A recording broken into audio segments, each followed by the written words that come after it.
Ce matin, Manuel Bompard, coordinateur national de la France Insoumise, député des Bouches-du-Rhône. Bonjour Manuel Bompard. L'Assemblée nationale examine donc ce matin à 9 h les deux motions de censure déposées par le Rassemblement national et la France Insoumise contre le gouvernement.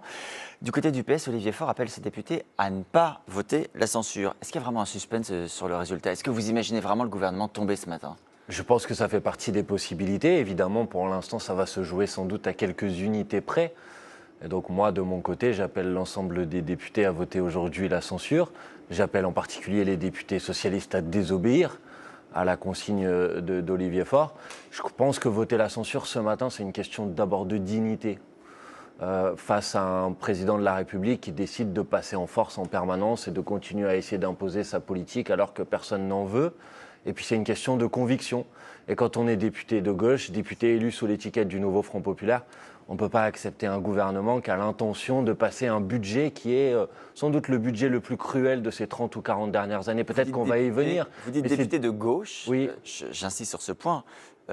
J'ai dit les deux. Oui, combien de députés PS, à votre connaissance, vont voter cette censure? De ce que je sais, il y en a 6 qui ont annoncé publiquement qu'ils allaient la voter. Ça ne suffit pas. Et ensuite, je pense qu'il y en a un certain nombre qui réfléchissent encore. Donc moi, je veux leur dire que voter aujourd'hui la censure, c'est protéger les Français de l'impact du budget que M. Bayrou a mis sur la table. Ce budget, c'est par exemple la sous-indexation, pas seulement pendant une année, pendant 4 ans, des pensions de tous les retraités. C'est l'augmentation de l'impôt sur le revenu de toutes les personnes qui payent de l'impôt sur le revenu. C'est le doublement des franchises médicales, c'est-à-dire encore plus de difficultés dans l'accès aux soins. Et vous avez noté, Manuel Bompard, que les socialistes ne disent pas « tout nous convient ». Ils disent « on a obtenu une première victoire, il y aura encore des débats ». D'ailleurs, écoutez ce que disait hier Boris Vallaud, le président des députés PS. Il réagissait au fait que le gouvernement passera par amendement dans le projet de loi de financement de la sécurité sociale. Visiblement, ça ne pose pas de souci. Il annonce la suspension de la réforme, c'est 3,5 millions de Français qui vont en bénéficier. Peu importe le véhicule, s'il n'y a pas de suspension, il n'y a pas de gouvernement.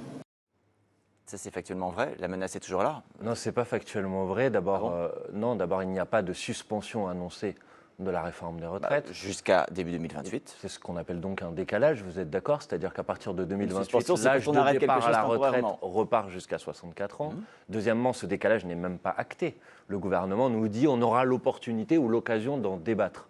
Mais ensuite, si l'amendement est adopté dans le budget de la sécurité sociale, à la fin, pour que ce décalage voit le jour, il faut que le budget de la sécurité sociale soit adopté. Et donc, pardon, c'est un peu technique. Et donc, toutes les mesures dont j'ai parlé, sur les retraites, sur les franchises médicales, par exemple, il y a dans le budget de la sécurité sociale le fait que les personnes qui sont atteintes de maladies chroniques, de maladies de longue durée, seraient moins indemnisées. Et justement, donc, à la fin, attendez, combattre, pour que... en débattre, c'est ce que disent les socialistes. Oui, mais c'est justement le piège de cette histoire, et c'est pour ça que c'est une arnaque. Le piège de cette histoire, c'est qu'à la fin du débat parlementaire, il y a ce qu'on appelle, pardon, je suis obligé de rentrer dans les détails, une commission mixte paritaire. Quand on réunit des députés sénateurs pour faire un texte de compromis. Dans cette commission mixte paritaire, les macronistes et la droite ont 8 sièges sur 14. Et donc à la fin, c'est cette commission mixte paritaire qui réécrira le budget de la sécurité sociale, ou pour le dire de manière plus exacte, qui rétablira le budget de la sécurité sociale dans l'état dans lequel il est aujourd'hui. Donc vous avez l'impression que les socialistes se sont fait avoir? Ils se sont totalement fait rouler dans la farine, et d'ailleurs je crois qu'ils sont en train de s'en rendre compte. Et c'est la raison pour laquelle je pense que beaucoup s'interrogent aujourd'hui. Et moi je leur dis, maintenant prenez vos responsabilités, faites preuve de courage. C'est ça la question qui va être posée. Le fait est qu'eux revendiquent une première victoire, sans dire qu'elle est définitive et qu'elle est suffisante. Si on regarde les revendications que vous avez notamment formulées, bon, pour le moment, la dissolution, c'est qu'elle est écartée. La démission n'est pas envisagée par le président de la République. Votre motion de destitution a été jugée irrecevable. Le mouvement Bloquons tout que vous souteniez s'est essoufflé. Vous avez quand même échoué sur toute la ligne depuis cette rentrée, vous. Mais écoutez, d'abord, je vais vous dire que, évidemment, que le président de la République ne va pas vous dire qu'il imagine démissionner. Oui, donc tout ce que vous avez demandé ne se réalise pas. Monsieur Jean, ne vous inquiétez pas.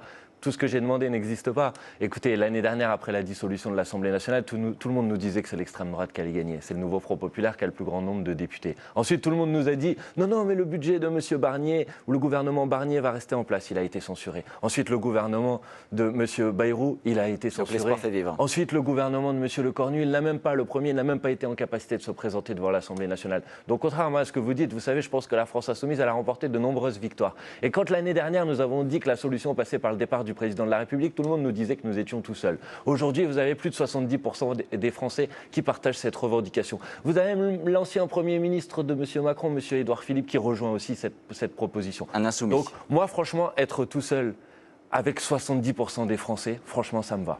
Et vous êtes fâché avec les socialistes aujourd'hui? Il y aura des mesures de rétention contre eux du fait qu'ils discutent avec Sébastien Lecornu, qu'ils acceptent des compromis. Attendez, d'abord, la première chose, c'est que tant que le vote de la censure n'a pas eu lieu, moi, pardonnez-moi, mais je me concentre sur cet objectif. Vous vous fâcherez Et plus tard avec eux. mon objectif, c'est de faire en sorte que la censure soit votée. Parce que ce n'est pas une question politicienne, en fait. C'est une question pour beaucoup de gens dans ce pays. C'est une question de conditions concrètes de vie, d'existence. Vous savez, quand on parle de franchise médicale, c'est des gens qui ont déjà pas suffisamment de moyens pour se soigner et ça va être encore plus difficile pour eux. Quand on parle de baisse des APL, c'est dans le budget, c'est des jeunes qui n'arriveront pas à se loger. Quand on parle de sous-indexation pendant 4 ans des pensions de retraite, c'est des retraités qui sont déjà très pauvres et qui vont tomber encore plus dans la réintroduire. pauvreté. Vous soutiendrez le PS quand il voudra réintroduire dans le débat la taxe Monsieur Gindre, ne Zucman. prenons pas les gens pour des imbéciles. Moi, j'aimerais leur dire ce matin, il va y avoir l'abrogation de la réforme des retraites. J'aimerais leur dire, il va y avoir la taxe Zucman. Le Rassemblement national a déjà dit qu'il ne voterait pas la taxe Zucman et les macronistes non plus.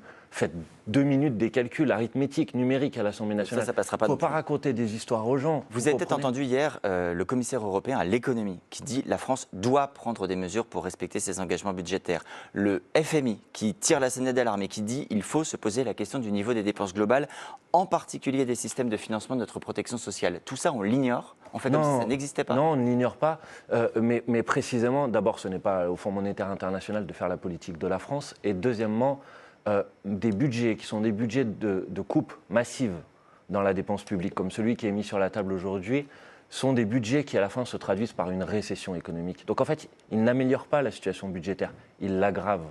Le budget de M. Bayrou, l'année dernière, qui est passé grâce au Rassemblement national et au Parti socialiste, a divisé la croissance du pays par 2. Donc, en l'occurrence, si vous voulez répondre à cette préoccupation, il ne faut certainement pas faire ce que propose ce budget, il faut faire l'inverse. Il faut faire un budget de relance écologique et sociale. Il faut des investissements publics, il faut donner de la prévisibilité à nos entreprises pour qu'elles y voient clair.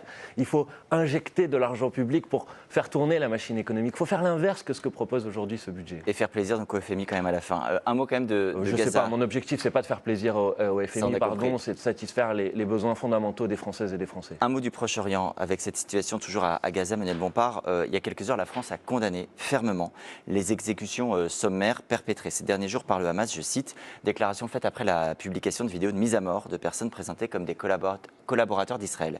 Est-ce que vous soutenez cette condamnation française? Évidemment, on ne peut pas être d'accord avec ce type de méthode. Écoutez, d'abord, je veux dire que cette semaine, on a eu un soulagement et c'est bien aussi de dire quand il y a des bonnes nouvelles. Enfin, il y a eu ce cessez-le-feu. Enfin, il y a eu des libérations d'otages, de prisonniers palestiniens. Et c'est ce que nous, les Insoumis, nous demandions depuis des mois et des mois. Donc ça, c'est une bonne nouvelle. Maintenant, moi, j'espère, parce qu'il faut être vigilant. Tout le monde sait malheureusement que ça peut se redégrader dans quelques jours, dans quelques mois. Donc moi, maintenant, je souhaite que les négociations qui sont engagées permettent d'aboutir sur un accord qui soit un accord de paix juste et durable. Donald Trump dit que les États-Unis objectif. désarmeront le Hamas d'eux-mêmes s'il ne le fait pas lui-même. Il faut que les Américains interviennent le cas échéant. Non, il ne faut pas que les Américains interviennent. Il faut que le processus de négociation qui soit engagé permette qu'il y ait un État palestinien qui se constitue et que cet État palestinien dispose de tous les attributs de sa souveraineté, y compris sa propre capacité à se défendre. Et alors cette question-là, la question du désarmement du Hamas sera une question naturelle, puisque évidemment que c'est dans ce cas-là l'État palestinien qui doit être en capacité de se défendre. Donc vous condamnez les exécutions Je peux le menées dire par le Hamas? 10 fois si vous voulez, parce que je sais pas, vous voulez faire croire que je pourrais ne pas les condamner? C'est ça? C'était pas aussi clair, pardonnez-moi. Ah ben si, c'était très clair. On m'a demandé si je partageais cette condamnation et j'ai dit que je la partageais évidemment. Alors, voilà évidemment, qui est c'est clair, parfait. Monsieur Toussaint, non? Qu'est-ce que vous en pensez? Qu'est-ce qui se passe à la fin? Vous allez me faire un doigt d'honneur en sortant du plateau? mais Ou qu'est-ce qui se passe là? Je me suis juste permis de vous poser une question. Non, Monsieur Toussaint, pardonnez-moi, j'ai donné une réponse très claire à Monsieur Gindre et vous essayez de faire croire qu'il y aurait une ambiguïté dans ma réponse. Donc il n'y en avait aucune. Je pense que tout qu'il le y a monde surtout pourra beaucoup de le nervosité revoir. de votre part. Et il n'y a pas de nervosité, mais je ne Alors. comprends pas pourquoi quand je vous dis évidemment, vous essayez de faire croire que ce n'est pas clair. Je me permettais de poser une question. Et je vous ai répondu encore plus clairement, puisque manifestement, vous n'aviez pas entendu ma première réponse. Mais je le fais sans aucune nervosité, avec un grand sourire, Monsieur Toussaint. Merci à vous, Manuel Bompard. Merci à Adrien Gindre. Dans quelques